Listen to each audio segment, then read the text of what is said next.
25 noiembrie 1177. Un băiat de 16 ani cu mâini putrede conduce 500 de cavaleri împotriva 20.000 de soldați. El câștigă.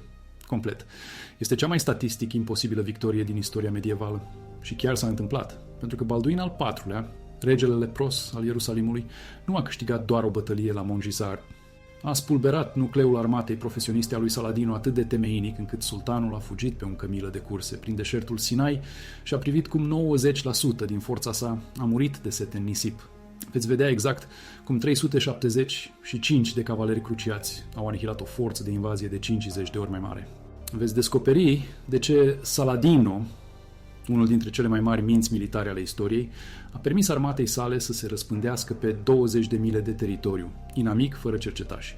Veți întâlni marele maestru al templierilor, care a convins un adolescent muribund să atace direct centrul unei armate care îl depășea 7-1. Și până la sfârșit veți înțelege de ce această bătălie a contat mai mult decât orice victorie cruciată înainte sau după. Începând cu regele, imposibil însuși. Dacă apreciați istoria medievală documentată ca aceasta, abonați-vă. Asta face posibilă această cercetare. Comentați de unde urmăriți. Acum, în 1177, regatul Ierusalimului în 1177 murea. Nu metaforic. Literalmente murea din interior. 76 de ani după ce prima cruciadă a capturat orașul, statele cruciate controlau o fâșie îngustă de coastă de la Beirut la Gaza, poate 12.000 de kilometri pătrați. Pentru comparație, este mai mică decât statul Connecticut. Populația era de aproximativ 400.000, dar doar 30.000 erau catolici franci, clasa conducătoare. Restul erau creștini ortodoxi, musulmani, evrei.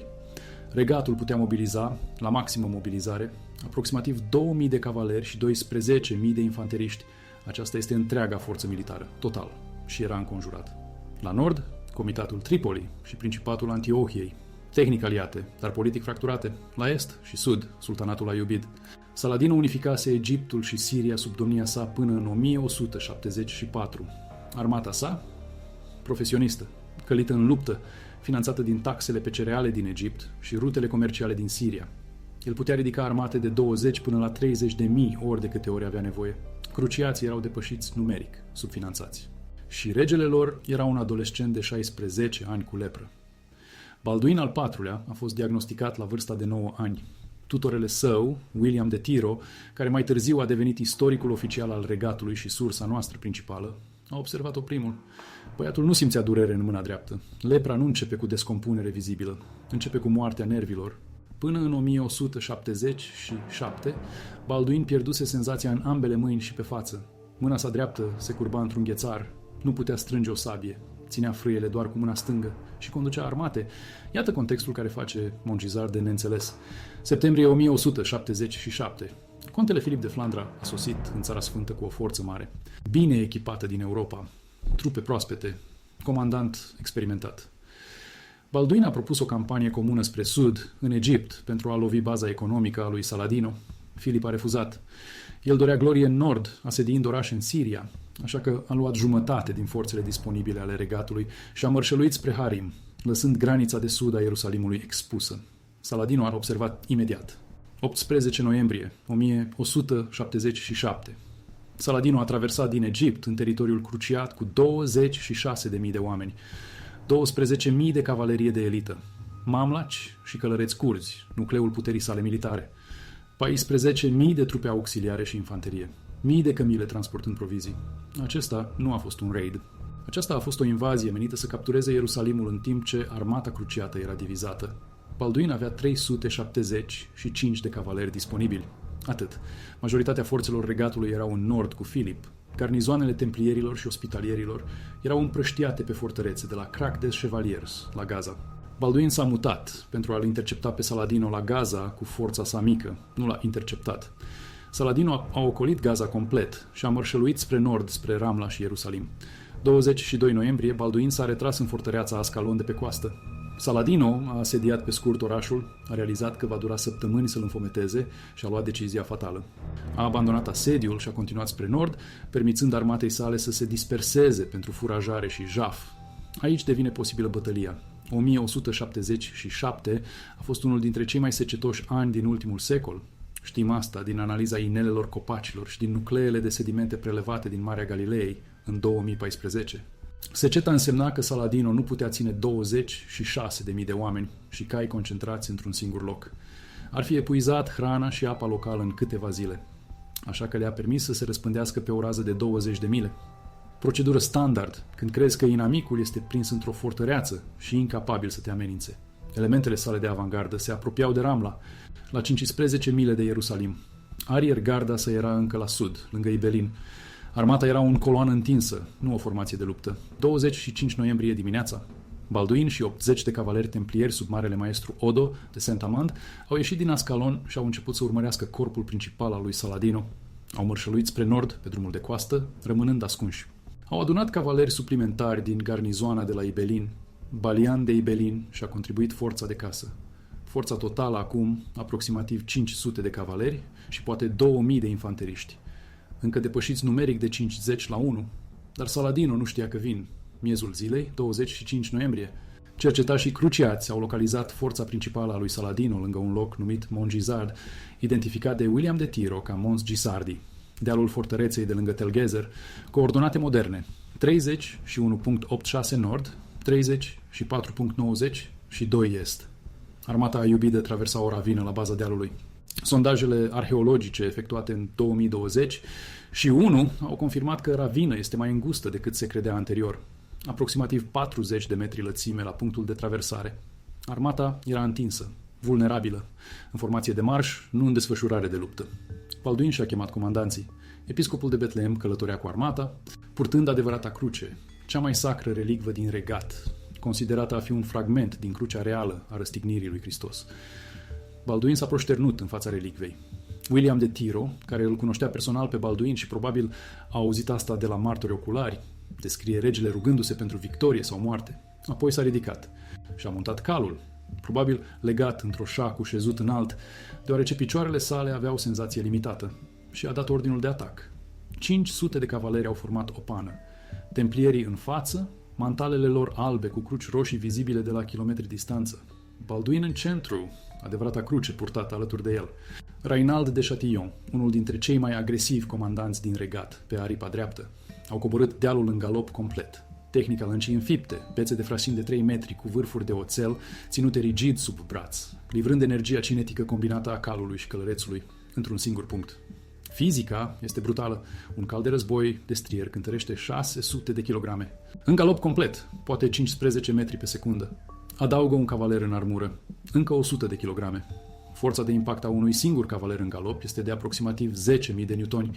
Înmulțește asta cu 500, lovind simultan. Centrul aiubid s-a prăbușit, instantaneu. Garda de elită mamlacă a lui Saladino, cei peste 1000 de soldați profesioniști care formau protecția sa personală, a încercat să formeze o linie defensivă. Au eșuat. Atacul cruciaților a trecut prin ei ca o suliță prin pânză. Baha ad-Din ibn Shaddad, biograful personal și confidentul lui Saladino, admite în cronica sa că armata era dispersată pentru jaf și furajare când a avut loc atacul. Trupele nu erau pregătite, nu erau în armură, mulți nu aveau cai. Cavalerie ușoară care forma majoritatea forței lui Saladino se baza pe mobilitate și tir cu arcul. Într-o luptă statică împotriva cavaleriei grele nu aveau nicio șansă. Saladino însuși a murit aproape. Multiple surse, atât cruciate cât și aiubide, confirmă că a luptat în centrul prăbușirii, încercând să-și adune garda. A eșuat. A fugit de pe câmp pe ceea ce Baha ad-Din descrie ca o camilă rapidă de curse, un dalul crescut pentru viteză, și a abandonat armata. Mamlacii care au rămas să-i acopere retragerea au fost măcelăriți. Infanteria cruciată, sosind în spatele cavalerilor, a oferit Nicovala ciocanului cavaleriei. Soldații aiubizi prinși în ravină nu puteau să se retragă, nu puteau manevra, nu puteau lupta eficient. A devenit un măcel. Bătălia a durat poate 2 ore de luptă susținută. Când s-a încheiat, armata aiubidă încetase să mai existe ca forță funcțională. Estimările victimelor variază, dar cele mai conservatoare cifre din analiza lui Malcolm Lyons, a surselor arabe, sugerează 15.000 de morți sau capturați pe câmp. Alte 5.000 au murit în retragere. Pentru că Saladino nu s-a retras în Egipt pe drumul de coastă unde era disponibilă apă. A fugit direct spre sud prin deșertul Sinai.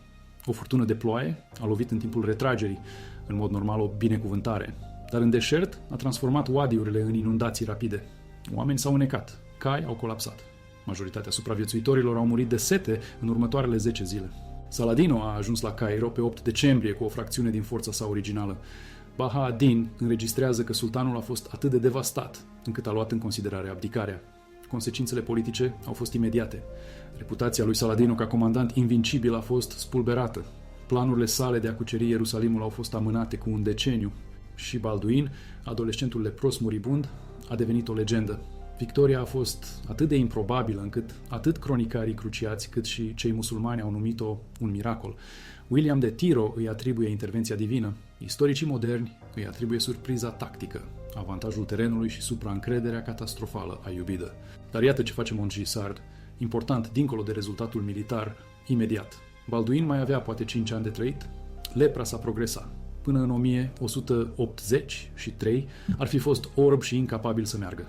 Dar în 1177 a dovedit că regatul Ierusalimului putea încă să câștige.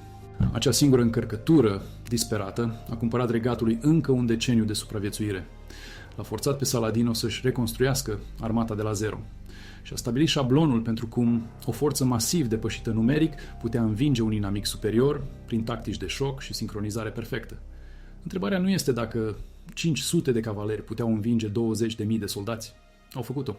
Întrebarea este cum fiecare element, teren, vreme, logistică, conducere, sincronizare și pură curaj disperat, s-au aliniat într-o după-amiază pentru a face imposibilul să se întâmple. Și dacă s-ar mai putea întâmpla vreodată. Urmările Montgisardului nu s-au încheiat pe câmpul de luptă, s-au încheiat în deșert.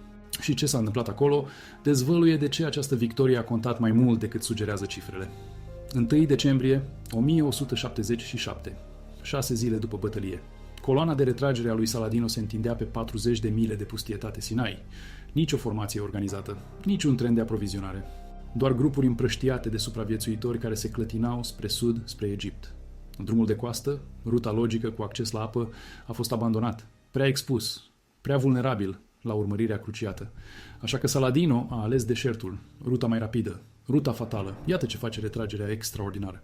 Baha ad-Din ibn Shaddad, secretarul personal și biograful lui Saladino, a călătorit cu sultanul în timpul campaniilor ulterioare și a intervievat supraviețuitori. Relatarea sa descrie bărbați bând propria urină în ziua a treia, cai colapsând din cauza deshidratării, ofițeri abandonându-și trupele pentru a se salva, și apoi a venit ploaia, 3 decembrie. O furtună de iarnă a lovit nordul Sinaiului. În mod normal, o binecuvântare în deșert. Nu de data asta.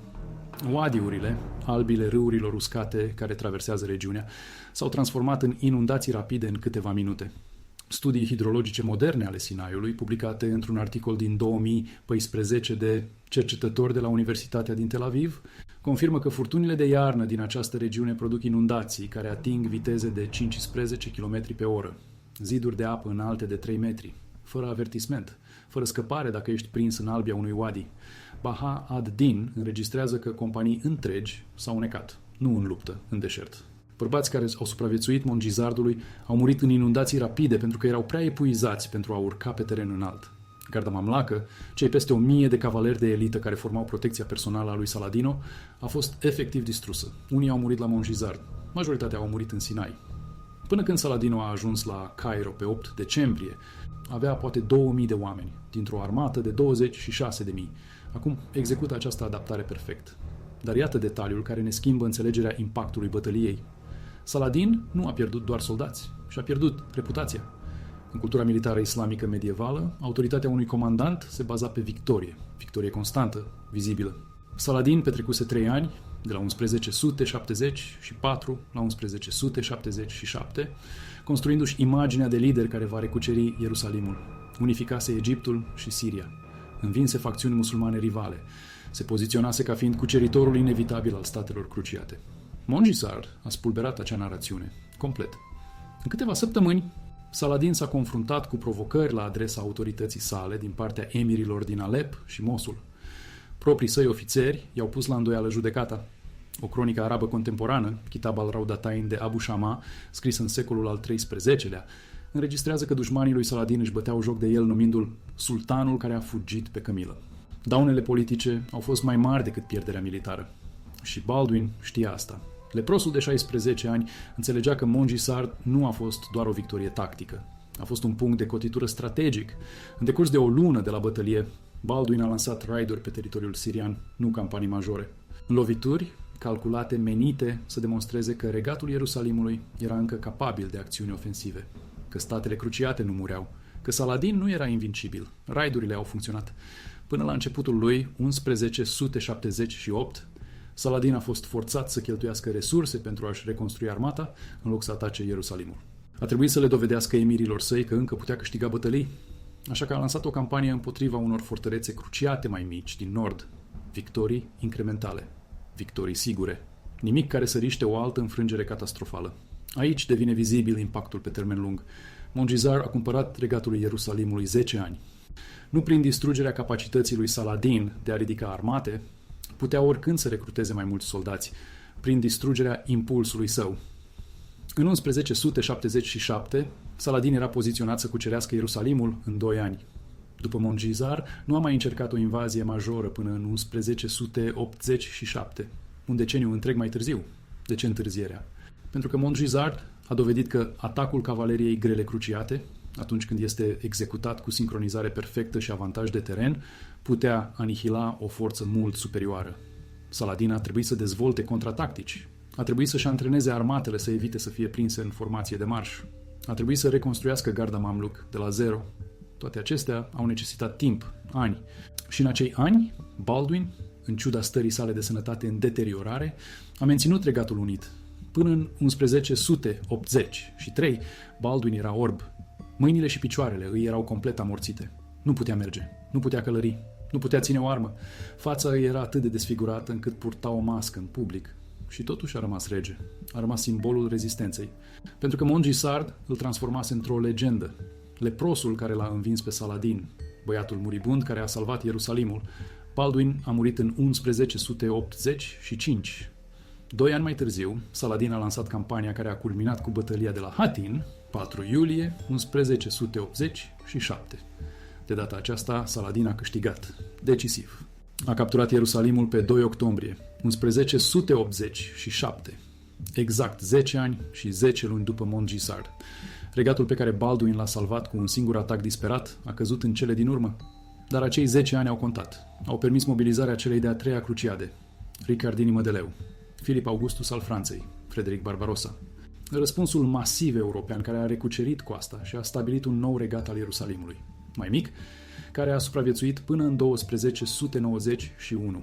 Fără Mongisar, fără acel deceniu de răgaz, prezența cruciată în Levant ar fi putut să se încheie în 1177. Aceasta este adevărata moștenire a bătăliei. Nu șansele imposibile, nu atacul dramatic. Cei 10 ani de supraviețuire pe care i-a cumpărat și modelul pe care l-a stabilit pentru modul în care o forță mai mică, tehnologic superioară, putea învinge o armată mai mare prin tactici de șoc și execuție perfectă.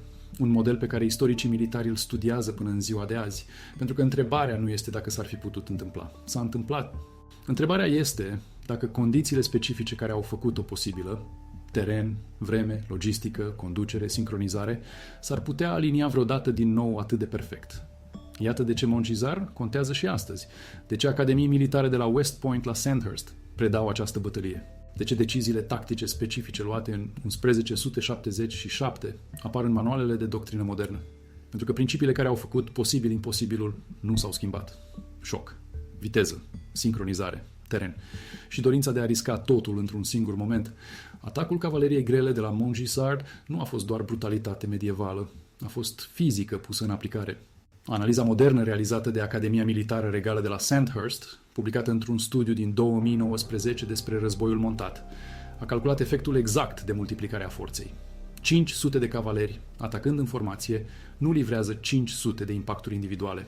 Ei livrează o undă concentrată de energie cinetică care creează un șoc psihologic disproporționat față de numere. Prima linie lovește. Linia inamică cedează. Înainte ca aceștia să se poată recupera, a doua linie lovește același punct. Apoi a treia. Nu este o bătălie, este o penetrare. Un suliță prin armură. Cavaleria ușoară a iubidă de la Mongisar a fost antrenată pentru un alt tip de război. Manevră. Hărțuire. Arcul compozit de pe cal. Doctrina lor, documentată în manualele militare ale lui Saladin păstrate în arhivele Cairo-Geniza, a subliniat mobilitatea în detrimentul masei. Retragere când sunt presați. Reorganizare. Atac de la distanță. A funcționat strălucit împotriva infanteriei statice. împotriva forțelor dispersate, împotriva dușmanilor care luptau previzibil. Dar la Mongisar s-au confruntat cu un dușman care a apărut de nicăieri, a atacat de pe înălțimi și a lovit cu o forță atât de concentrată, încât întregul lor sistem tactic s-a prăbușit în câteva minute. Iată detaliul care schimbă totul. Atacul cruciat nu a fost aleatoriu, a fost calculat. Balduin și comandanții săi, Odo de Saint-Amand, Rainald de Chatillon, Balian de Ibelin, au studiat terenul înainte de a ataca. Ravina de la Telghezer a creat un gât de sticlă natural, lat de 40 de metri. Armata lui Saladin, întinsă pe 20 de mile, a trebuit să treacă prin acel punct de traversare. Cruciații nu au atacat într-un câmp deschis împotriva 20.000 de oameni. Au atacat într-un gât de sticlă împotriva a poate 2.000 de oameni, care erau în formație de marș, nu în formație de luptă. Restul armatei lui Saladin era la mile distanță, furajând. Până când au putut răspunde, centrul se prăbușise. Aceasta este lecția pe care militarii moderni o extrag din Montgizard. Numerele nu contează dacă nu le poți desfășura. Saladin avea 26.000 de oameni, dar în punctul de contact, în momentul deciziei, avea 2.000. Și acei 2.000 traversau o ravină, dezarmați, îmbrăcați în armură, surprinși. Cruciații au obținut superioritate locală în punctul decisiv. 500 de cavaleri în armură împotriva 2.000 de cavaleri ușori într-un gât de sticlă. Dintr-o dată, șansele nu mai sunt imposibile, sunt favorabile.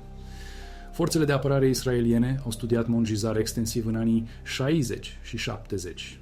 Documente de planificare declasificate din războiul Yom Kippur din 1973 arată referințe explicite la bătălie. Principiul: acceptă inferioritatea strategică dacă poți obține superioritate tactică în momentul critic.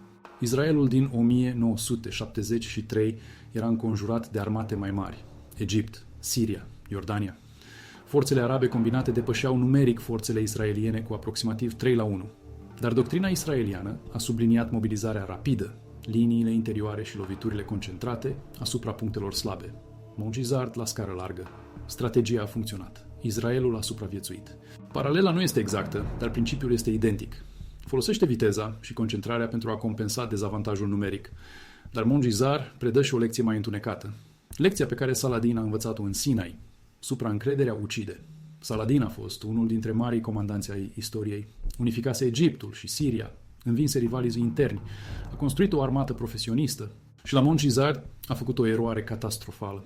A presupus că Balduin era prins, a presupus că armata cruciată era divizată și incapabilă să-l amenințe și a dispersat forțele pentru furajare fără recunoaștere adecvată și a plătit pentru asta cu 90% din armata sa. Termenul militar modern este eșec al conștientizării situaționale. Saladin și-a pierdut urma dușmanului. Nu știa că Balduin scăpase din Ascalon. Nu știa că cruciații îi urmăreau corpul principal. Nu știa că erau pe cale să atace. În războiul modern, asta previn sateliții și dronele. În 1177 a fost nevoie de cercetași. Saladin nu i-a desfășurat. De ce? Pentru că era sigur că știa unde se află dușmanul. Certitudinea este periculoasă. Certitudinea te face să nu mai verifici. Și momentul în care nu mai verifici este momentul în care ești vulnerabil. După Montgizard, Saladin nu a mai făcut niciodată acea greșeală. Campaniile sale, începând cu 1178, arată o atenție obsesivă la recunoaștere. Ecrane multiple de cercetași, avangărzi, ariere gărzi, patrule de flanc. Nu și-a mai permis niciodată ca armata sa să se disperseze pe teritoriul inamic. Nu a mai presupus niciodată că știe unde sunt cruciații. Bătălia de la Hattin din 1187, victoria decisivă a lui Saladin care a capturat Ierusalimul. A fost opusul Montgizard. Pregătire atentă, angajament controlat. Cruciații au fost atrași pe un teren fără apă, înconjurați și distruși. Saladin a învățat din înfrângerea sa. Asta l-a făcut mare, nu că nu a pierdut niciodată. Că a învățat din pierdere. Balduin nu a avut niciodată acea șansă. A câștigat la Montgizard și și-a petrecut restul vieții sale scurte încercând să păstreze acea victorie. Până în 1180, lepra sa avansase până la punctul în care nu mai putea purta campanii. A numit regenți. A încercat să gestioneze nobilimea fracturată a regatului. Și-a văzut corpul deteriorându-se în timp ce mintea îi rămânea ageră. A murit în 1185, la vârsta de 24 de ani. 8 ani după Montgizard, 8 ani de decădere lentă. Dar acei 8 ani au contat, pentru că Montgizard a cumpărat timp. Timp pentru ca regatul să se pregătească. Timp pentru ca întăriri să sosească din Europa. Timp pentru ca Saladin să se reconstruiască și, reconstruindu-se, să devină precaut. Aceasta este lecția finală a Mongisar. Victoria nu încheie războiul, cumpără timp. Timp pentru a te pregăti pentru următoarea bătălie. Timp pentru a lua următoarea decizie imposibilă. Baldwin a luat decizia sa pe 25 noiembrie 1177. Atacă sau mori. A atacat. A câștigat. Și regatul Ierusalimului a supraviețuit încă un deceniu. Nu din cauza intervenției divine, nu din cauza miracolelor, pentru că 500 de oameni pe cai au lovit 2000 de oameni într-o ravină, exact la momentul potrivit. Pentru că terenul și sincronizarea și curajul disperat s-au aliniat timp de 2 ore într-o după-amiază de noiembrie. Pentru că uneori imposibilul este doar abia posibil și abia posibil este suficient. Bărbații care au făcut Mongisar posibil nu au fost doar războinici, au fost elita militară a creștinătății. Cavaleri care își petrecuseră întreaga viață antrenându-se pentru un singur moment, un singur atac, o singură șansă de a dovedi că priceperea și oțelul puteau depăși șansele imposibile. Și în centrul acelei forțe de elită stătea o ordine militară care avea să definească războiul cruciat timp de 2 secole. Cavalerii templieri. 80 de templieri au călărit cu Baldwin în acea zi, conduși de Odo de Saint-Amand, marele maestru. Odo avea 50 și 3 de ani în 1177. Un veteran de 20 de ani în Țara Sfântă. Luptase la bătălia de la Harim în 1164, unde cruciații fusese răzdrobiți de Nur ad-Din, predecesorul lui Saladin. Știa cum arată înfrângerea. Știa ce se întâmplă când cavaleria atacă fără avantaj de teren, fără surpriză, fără sincronizare perfectă. Și la Mongisar a convins un rege muribund de 16 ani să riște totul într-un singur atac disperat. Templierii nu erau doar de elită, erau profesioniști. Prima forță militară permanentă din Europa de Vest, de la căderea Romei, fondată în 1119 pentru a proteja pelerinii care călătoreau spre Ierusalim, până în 1177 evoluaseră în ceva fără precedent, un monah războinic.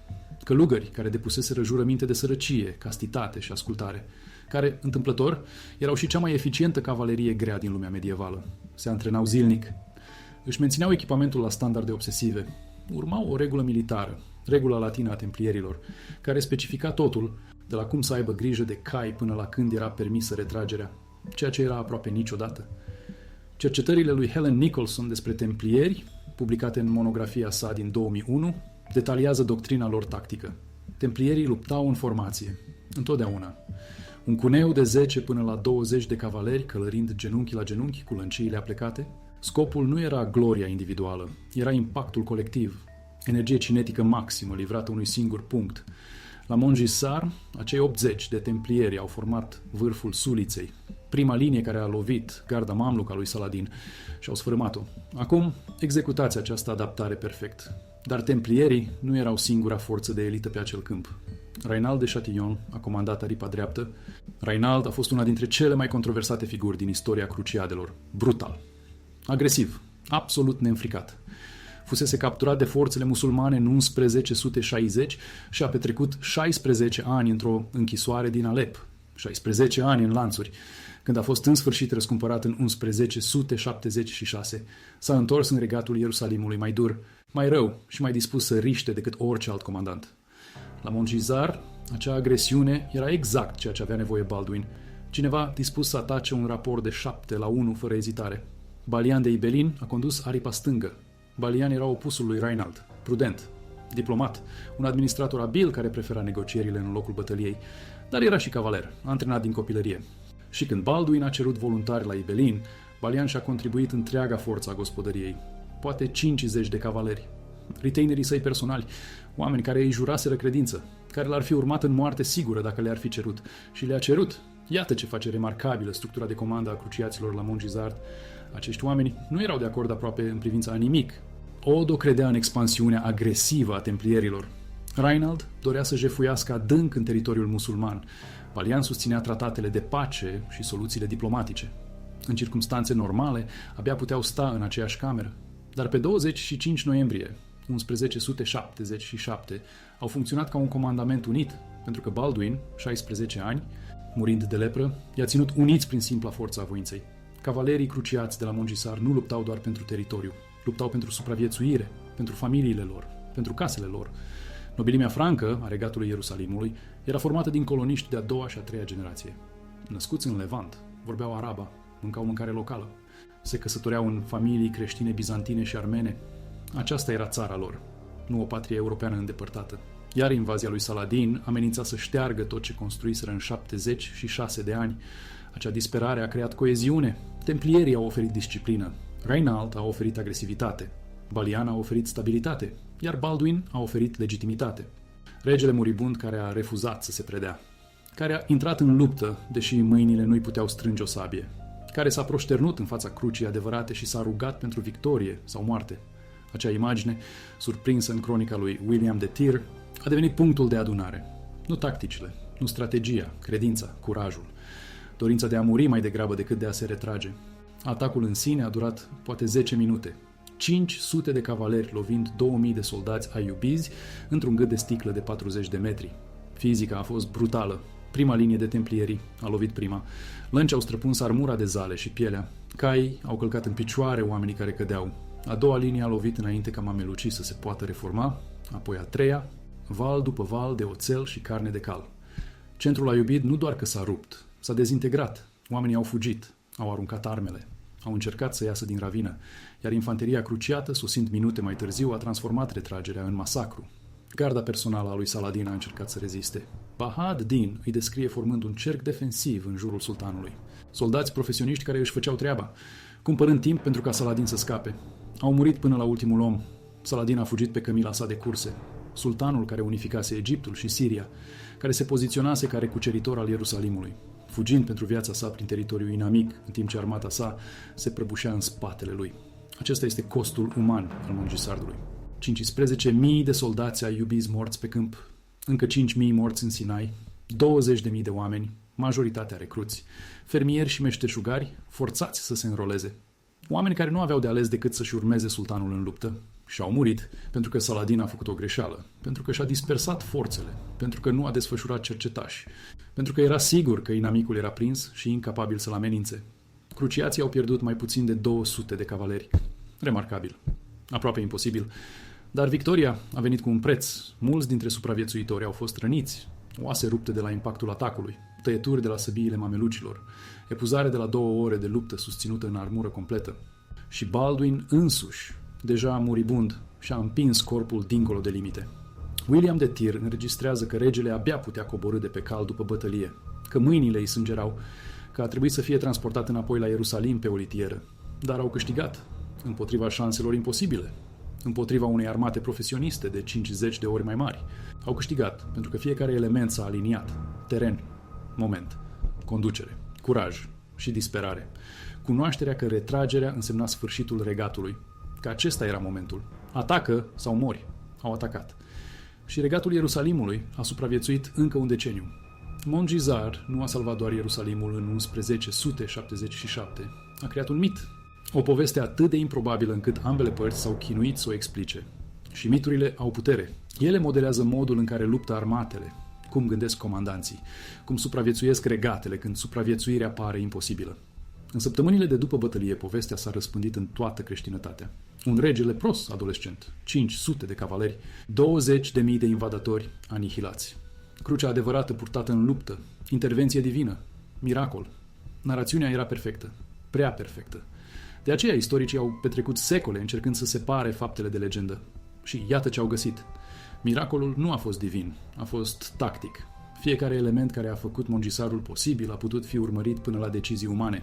Analiza terenului, momentul, recunoașterea, dorința de a exploata un singur moment de vulnerabilitate inamică.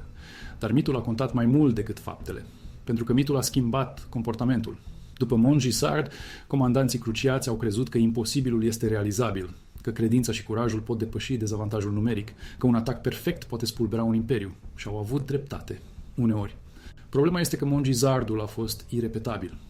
Condițiile specifice, secetă, inamic dispersat, gât de sticlă al terenului, surpriză completă, nu s-au aliniat niciodată atât de perfect din nou. Dar lecția a rămas, atacă, riscă totul, ai încredere în tacticile de șoc. Și uneori a funcționat. La Arsuf, în 1191, Ricardini Mădeleu a folosit același șablon. Atac de cavalerie grea în momentul decisiv. Armata lui Saladin s-a prăbușit, din nou. Dar la Hattin, în 1187, cruciații au atacat într-o capcană, fără avantaj de teren, fără surpriză, fără apă. Au fost înconjurați și distruși. Acesta este pericolul de a învăța din miracole. Ele predau lecția greșită. Mongisardul a funcționat pentru că fiecare variabilă s-a aliniat. Teren, vreme, logistică, conducere, moment.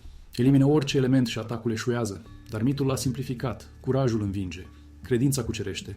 Atacă și Dumnezeu va oferi. Și acea credință a ucis mii de cruciați în secolul următor, pentru că Dumnezeu nu oferă avantaje de teren, comandanții o fac. Și Saladin a învățat acea lecție la Mongisar. Niciodată nu și-ar mai permite ca armata sa să fie prinsă dispersată. Niciodată nu și-ar mai subestima inamicul. Niciodată nu ar mai presupune că victoria este inevitabilă. Bătălia de la Hattin o dovedește. 4 iulie 1187, 10 ani după Mongisar. Saladin a atras armata cruciată în teren fără apă, lângă Marea Galilei. Temperaturi de peste 40 de grade Celsius, fără izvoare, fără fântâni. Cruciații au mărșăluit toată ziua în armură completă. Până seara, mureau de sete. Cavalerii ușori ai lui Saladin îi hărțuiau constant. Săgeți de la distanță. Retragere înainte de contact. Cruciații nu puteau închide, nu puteau ataca, nu puteau trece. Au înnoptat pe un deal numit Coarnele Hattinului, înconjurați, fără apă, fără scăpare. A doua zi dimineața, Saladin a atacat. Atacul cruciat, aceeași tactică ce a câștigat la Mongisar, a eșuat. Cavalerii erau epuizați, deshidratați. Cailor nu puteau alerga. Atacul s-a destrămat înainte de a ajunge la liniile lui Saladin. Cavalerii Aiubizii i-au înconjurat, i-au dezmembrat. Până după amiază, armata cruciată încetase să mai existe. Regele Gai al Ierusalimului capturat. Rainald de Chatillon executat personal de Saladin. Crucea adevărată capturată, pierdută, niciodată recuperată. 3 luni mai târziu, Saladin a asediat Ierusalimul. 2 octombrie 1187.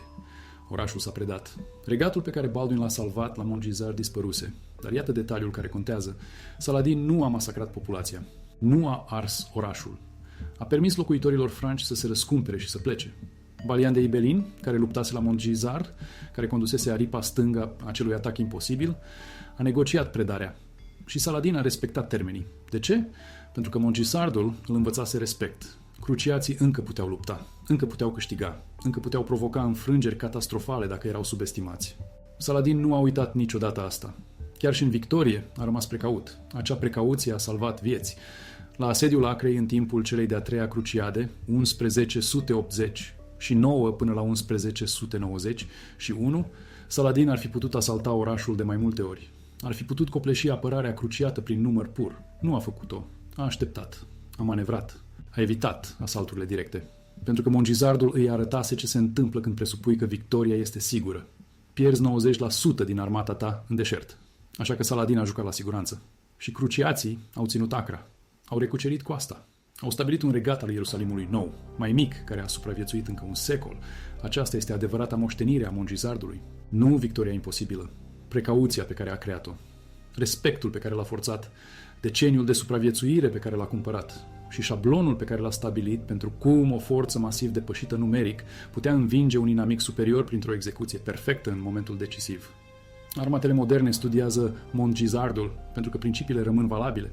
Obține superioritate locală în punctul de contact. Folosește terenul pentru a anula avantajul numeric. Lovește când inamicul este vulnerabil, nu când este pregătit. Cronometrează atacul perfect. Angajează totul în momentul decisiv. Și acceptă că dacă orice variabilă eșuează, pierzi. Aceasta nu este credință. Este calcul. Rece. Brutal. Eficient. 25 noiembrie 1177. 500 de oameni pe cai au lovit 2000 de oameni într-o ravină. Și-au schimbat istoria, nu prin intervenție divină, prin analiza terenului, surpriză tactică și dorința de a risca totul într-un singur atac disperat. Pentru că uneori, imposibilul este doar abia posibil și abia posibil este suficient. Bărbații care au supraviețuit Mongisardului au purtat amintirea pentru tot restul vieții lor și acele amintiri au modelat modul în care a luptat generația următoare, cum gândeau despre șansele imposibile, cum înțelegeau ce înseamnă cu adevărat curajul, pentru că Mongisardul nu a fost doar o bătălie. A fost dovada că calculele puteau fi greșite, că certitudinea putea deveni incertă în 2 ore într-o după amiază de noiembrie. Rainald de Chatillon a supraviețuit Mongisardului. A luptat încă un deceniu.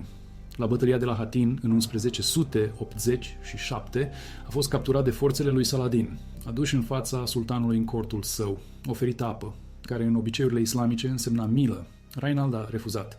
Saladin l-a executat personal. L-a lovit cu o sabie. Gărzile au terminat. De ce? pentru că Saladin își amintea de Mongisard, își amintea de omul care condusese aripa dreaptă a acelui atac imposibil, care ajutase la distrugerea a 90% dintr-o armată aiubidă. Rainald a murit pentru că dovedise cu 10 ani mai devreme că era prea periculos să fie lăsat în viață. Balian de Ibelin a supraviețuit Mongisardului. A devenit apărătorul Ierusalimului în 1187, când orașul a fost asediat. A negociat predarea care a salvat mii de vieți. Saladin i-a permis să plece cu onoare. De ce? Pentru că Balian luptase la Mongisard, condusese aripa stângă, câștigase respect prin acel singur atac disperat. Respect care s-a transformat în milă un deceniu mai târziu. Odo de Saint-Amand a supraviețuit Mongisardului. Marele maestru templier care îl convinsese pe Balduin să atace. A fost capturat la bătălia de la Vadul lui Iacob în 1179. A murit într-o închisoare din Damasc un an mai târziu. Niciodată răscumpărat, niciodată eliberat, pentru că Saladin știa ce făcuse. Știa că Odo fusese mintea tactică din spatele atacului, care a spulberat invazia aiubidă. Unele victorii sunt prea complete pentru a fi iertate. Acum execută această adaptare perfect. Și Balduin însuși, leprosul de 16 ani, care a intrat în luptă cu mâinile ce nu puteau strânge o sabie, a mai trăit 8 ani. 8 ani de declin medical documentat pe care patologii moderni îl pot urmări din relatări contemporane. Până în anul 1179, la 2 ani după Mongisard, William de Tyre consemnează că mâna dreaptă a lui Balduin era complet paralizată. Degetele se încleștaseră într-o gheară permanentă, inutilizabilă. Până în anul 1181, boala distrusese nervii picioarelor sale. Nu mai simțea scărițele, nu se putea echilibra în șa fără ajutor. Până în anul 1183, nervii optici au cedat. Orbire totală, nu o estompare graduală, pierderea completă a vederii pe parcursul a luni de zile. Și până în anul 1184, picioarele sale nu-i mai puteau susține greutatea. Era purtat pe o litieră pentru a inspecta trupele. Fața sa atât de desfigurată încât purta o mască de argint, nu din vanitate, ci pentru că deteriorarea nervilor faciali îi lăsase trăsăturile colapsate pe o parte. Lepra lepromatoasă distruge simetria. Cartilajul nasului se erodează, sprâncenele cad. Descrierile contemporane sugerează că fața sa devenise nerecunoscută față de băiatul care pornise în goană la Mongisard, dar a rămas rege, a rămas simbolul, pentru că Mongisard îl făcuse intuceabil. Nobilimea care l-ar fi putut depune, care l-ar fi putut declara inapt să conducă, nu îl putea atinge pe regele care salvase Ierusalimul. Legenda îl protejase când corpul său nu mai putea. Asta face moștenirea Mongisardului atât de specifică, atât de măsurabilă. Nu e vorba de inspirație, e vorba de timp. Bătălia a cumpărat 10 ani, din noiembrie 1177 până în octombrie 1187. 10 ani de supraviețuire, 10 ani pentru ca întăririle să ajungă din Europa, 10 ani pentru ca castelele să fie construite și fortificate, 10 ani pentru ca o nouă generație de cavaleri să fie antrenată. Și când Ierusalimul a căzut în cele din urmă în anul 1187, regatul nu s-a sfârșit, s-a retras pe coastă, a ținut Acre, Tir, Tripoli. A supraviețuit încă un secol pentru că Mongisard dovedise că supraviețuirea era posibilă. A treia cruciadă, Richard Inimă de Leu, Filip Augustus, Frederic Barbarossa s-a mobilizat pentru că Ierusalimul a căzut, dar aveau pentru ce lupta, pentru că orașele de coastă au rezistat. Și acele orașe au rezistat pentru că Mongisard cumpărase timpul necesar fortificărilor. Cei 10 ani au contat. Fiecare fortăreață construită, fiecare tratat semnat, fiecare cavaler antrenat. Totul a fost trasat înapoi la 2 ore pe 20 și 5 noiembrie 1177. Istoricii militari moderni studiază Mongisard în școli de stat major de la West Point, la Sandhurst, pentru că principiile tactice rămân valabile. O analiză din 2022 publicată în Jurnalul de Istorie Militară a examinat 15 bătălii de la Cannes în 216 înainte de Hristos până la războiul de 6 zile, în 1967, unde forțe mai mici au învins armate mai mari. Factorii comuni: avantajul terenului, surpriza tactică, forța concentrată în punctul decisiv și supraîncrederea inamicului. Mongisard punctează perfect la toate cele 4 variabile. E șablonul. Studiul de caz, care dovedește că principiile funcționează atunci când sunt executate impecabil, dar iată ce îl face irepetabil. Fiecare variabilă a trebuit să se alinieze. Seceta care l-a forțat pe Saladin să-și disperseze armata. Ravina care a creat un blocaj. Formația de marș care a lăsat centrul aiubit vulnerabil. Eșecul complet al recunoașterii care a permis 500 de cavaleri să se apropie nedetectați. Momentul care a pus forța lui Balduin în poziție, în exact momentul în care armata lui Saladin traversa Ravină. Îndepărtează orice element și atacul eșuează. Cruciații sunt înconjurați și distruși. Balduin moare la 16 ani. Ierusalimul cade în anul 1177 în loc de 1187. Statele cruciate se termină cu un deceniu mai devreme. Aceasta este adevărata lecție a Mongizardului. Nu că curajul cucerește totul, că execuția perfectă a principiilor tactice solide, combinată cu eroarea inamicului și factorii de mediu, poate depăși șanse imposibile. Uneori. Odată, în circunstanțe foarte specifice care probabil nu se vor alinia niciodată exact la fel din nou, armata izraeliană a studiat-o, a aplicat principiile la scară în 1967 și 1973. A câștigat de ambele ori, dar aveau superioritate aeriană, blindate mecanizate și linii interioare. Balduin avea 500 de cai și o ravină. Principiile s-au scalat, miracolul nu. 25 noiembrie 1177. 500 de cavaleri au atacat 20.000 de soldați. Au câștigat complet. Au ucis 15.000 pe câmp. Au văzut încă 5.000 murind în deșert. Reputația lui Saladin a fost atât de zdrobită încât a petrecut un deceniu reconstruind-o. A cumpărat regatul Ierusalimului încă 10 ani de supraviețuire și a stabilit un șablon tactic pe care teoreticienii militari îl studiază încă 847 de ani mai târziu. Nu pentru că a fost intervenție divină, pentru că fiecare element de teren, sincronizare, conducere și eroare a inamicului s-a aliniat timp de 2 ore, pentru că abia posibilul a fost suficient, pentru că uneori calculele sunt greșite și 500 de oameni pe cai pot spulbera un imperiu. Odată. La Mongizard. Într-o după-amiază de noiembrie, când un băiat muribund de 16 ani a decis că a atacat șanse de 7-1, era preferabil așteptării morții într-o fortăreață. A atacat. A câștigat. Și regatul a supraviețuit încă un deceniu. Asta nu e un miracol. Asta se întâmplă când imposibilul devine inevitabil timp de exact 2 ore. Și 2 ore sunt suficiente pentru a schimba istoria.